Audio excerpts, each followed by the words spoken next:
একটা মেয়েকে ধর্ষণ করে মেরে ফেললো, আমরা ফেসবুকে গিয়ে লিখলাম তীব্র ও নিন্দা জানাই। একজন দল আসে, একটা দল এসে বলতেছে তীব্র নিন্দা প্রতিবাদ জানাই, আবার আরেকটা ইসলামিক দল এসে বলতেছে তীব্র নিন্দা প্রতিবাদ জানাই। আপনারা তীব্র নিন্দা প্রতিবাদ কেন জানাবেন? প্রকাশ্যে বাইতুল মোকাররমে নিয়ে এসে ফাঁসি দিয়ে একবারে দুনিয়া থেকে বিদায় করে দেন। কথা বলেন ঠিক কিনা? জামাত যাচ্ছে, জামাত গিয়ে বলতেছে 10 লাখ টাকা তার বাবাকে দিলাম। বিএনপি যাচ্ছে, তার বাবাকে 20 লাখ টাকা দিলাম। অমুক যাচ্ছে, তার বাবাকে 10 লাখ টাকা দিলাম। আরে কোটি কোটি কোটি টাকা দিয়ে আপনি পাহাড় করে দেন, তার লাভ আছে? মেয়েটা হারাইছে না? টাকা দিলেন 1 কোটি 2 কোটি 3 কোটি টাকা দিলেন, তার বাবার দায়িত্ব নিলেন, তার বোনের দায়িত্ব নিলেন। আপনারা দায়িত্ব নিবেন কেন? আপনারা যে খুন করেছে খুনের বিচার করেন। কথা বলেন ঠিক কিনা?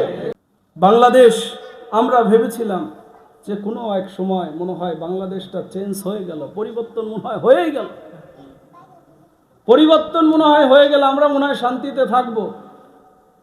কিন্তু বারবার এটাই প্রমাণ করে যে হিউম্যান ল, মানব রচিত আইন দিয়ে কোনোদিন পৃথিবীতে শান্তি হবে না। আগেও হয় নাই, এখনো নাই, কিয়ামত পর্যন্ত মানব রচিত আইন দিয়ে কোনোদিন শান্তি হবে না, কোনোদিনও হবে না। আমরা যতই চেষ্টা করি হবে না। গত কয়েকদিন হলো একটা মেয়েকে ধর্ষণ করে তার মাথা কেটে বালতির মধ্যে রাখলো, আপনারা দেখছেন? রামিসা নামের একটা মেয়েকে, ছোট্ট একটা মেয়েকে ধর্ষণ করলো।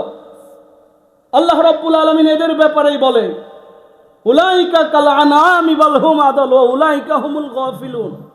এরাই হচ্ছে চতুষ্পদ জন্তুর চেয়েও খারাপ।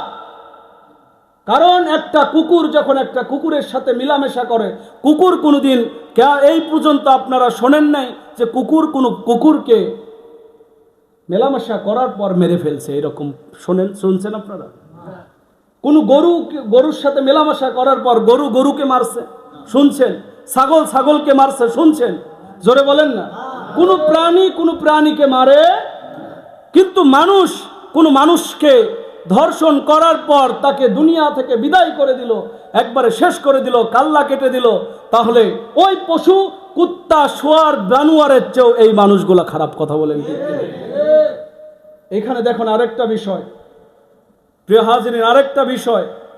একটা মেয়েকে ধর্ষণ করে মেরে ফেললো, আমরা ফেসবুকে গিয়ে লিখলাম তীব্র ও নিন্দা জানাই।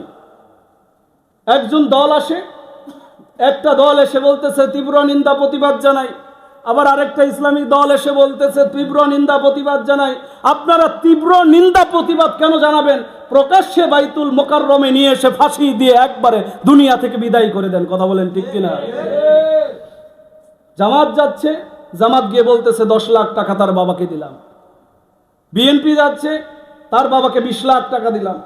অমুক যাচ্ছে, তার বাবাকে 10 লাখ টাকা দিলাম। আরে কোটি কোটি কোটি টাকা দিয়ে আপনি পাহাড় করে দেন, তার লাভ আছে? মেয়েটা হারাইছে না? টাকা দিলেন 1 কোটি 2 কোটি 3 কোটি টাকা দিলেন, তার বাবার দায়িত্ব নিলেন, তার বোনের দায়িত্ব নিলেন। আপনারা দায়িত্ব নিবেন কেন? আপনারা যে খুন করেছে খুনের বিচার করেন। কথা বলেন ঠিক কিনা? এই পর্যন্ত আমরা দেখি নাই খুনের বিচার হয়েছে, এই পর্যন্ত দেখলাম না খুনের বিচার হয়েছে। শুধু দায়িত্ব নেয়, এত দায়িত্ব নেওয়ার দরকার নাই, বিচার করতে হবে। কথা বলেন ঠিক কিনা? আপনাদেরকে অ্যালার্ট থাকতে হবে। কারণ হচ্ছে আমার বোন আমার ঘরে আছে, আমার সন্তান আমার ঘরে আছে, আমার বিবি, আমার বউ আমার ঘরে আছে। কথা বলেন ঠিক কিনা? এই হায়নার দলেরা হয়তো রাস্তা দিয়ে চলতে হুট করে আমার বোনের দিক, আমার মেয়ের দিক, আমার বউয়ের দিকে এরা নজর দিবে। কথা বলেন ঠিক কিনা? শোনেন, ধর্ষক যারা, এদের কোনো ধর্ম নাই, ধর্ষক যারা, এদের কোনো দল নাই, এদের রাজনীতিক কোনো পরিচয় নাই, এদের একটাই পরিচয়, এরা ধর্ষক। এদেরকে নিয়ে আসো, জীবন্ত কবর দিয়ে এদেরকে দুনিয়া থেকে বিদায় করে দাও, এটাই হচ্ছে এদের বিচার, তাছাড়া আর বিচার নেই। কথা বলেন ঠিক কিনা? সেটা জামাতি ইসলামের হলেও সেটা বিচার করতে হবে, সেটা বিএনপির হলেও বিচার করতে হবে, আওয়ামী লীগের হলেও বিচার করতে হবে, সেটা বড় আলেম ওলামা হলেও বিচার করতে হবে। কথা বলেন ঠিক কিনা? সম্মানিত হাজিরিন, ধর্ষক যেটা, তার কোনো দল, তার কোনো রাজনৈতিক পরিবর্তন নাই। আমরা এটাই ফেসবুকে শুধু এটাই দেখি ধর্ষক হয়েছে একজন, তার রাজনৈতিক পরিচয় খোঁজে, এটাকে এটা বিএনপি, এটাকে এটা জামাতের, এটাকে এটা আওয়ামী লীগের। সে ভোট কার চাইছে না চাইছে এটা দেখার সময় সে ধর্ষক, তার চরিত্রের সমস্যা, তাকে বলি দেন। আর এই রকম দেখা দেখি বাংলাদেশে একটাও ধর্ষক খুঁজে পাবেন। বাইতুল মোকাররমের সামনে এসে যদি একজন ধর্ষককে ওপেনলি মারা হয়, একজন ধর্ষককেও যদি ওপেনলি ফাঁসি দেওয়া হয়, ওপেনলি মারা হয়, বিশ্বাস করেন বাংলাদেশ থেকে সেই দিন ধর্ষণ উঠে যাবে, সেই দিনেই উঠে যাবে। একজন ধর্ষকের বিচার হওয়ার সাথে সাথেই উঠে যাবে। বিচার হয় না, শুধু কারাগারে নিয়ে যায় এক দরজা দিয়ে, টাকার জোরে আরেক দরজা দিয়ে এরা পালায়। এইভাবে চলতে থাকলে কিয়ামত পর্যন্ত বিচার হবে, কিয়ামত পর্যন্ত শান্তি পাওয়া যাবে না। সম্মানিত হাজিরিন, তাই আসুন, কবে বাংলাদেশে ইসলামী হুকুমত কায়েম হবে আল্লাহ ভালো জানে।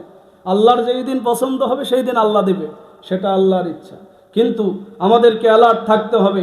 আপনার ঘরে মা আছে, আপনার ঘরে বোন আছে, আমার ঘরে বউ বাচ্চা আছে, এদের হেফাজতের দায়িত্ব আমার। আমি যদি নিজে অ্যালার্ট পারসন না হই, তাহলে এদেরকে চোখ দিয়ে তাকাবে কি তাকাবে না? ওরা বলেন।